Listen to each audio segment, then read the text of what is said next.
Noong ika-22 ng Hunyo taong 1941, nagsimula ang Operation Barbarossa, na sumisimbolo sa paglusob ng Nazi Germany sa Soviet Union noong ikalawang digmaang pandaigdig.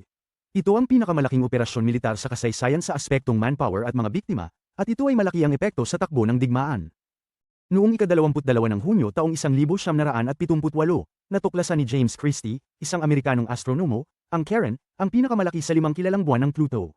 Ang pagkatuklas sa Charon ay nagbigay daan sa mga siyentipiko na tukuyin ng tama ang masa ng Pluto sa unang pagkakataon.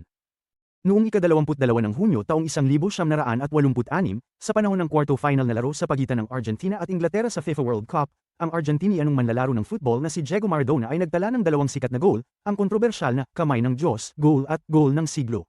Ang dalawang ito na mga goal, na naiskora may 4 na minutong agwat, ay kabilang sa pinakasikat sa kasaysayan ng football.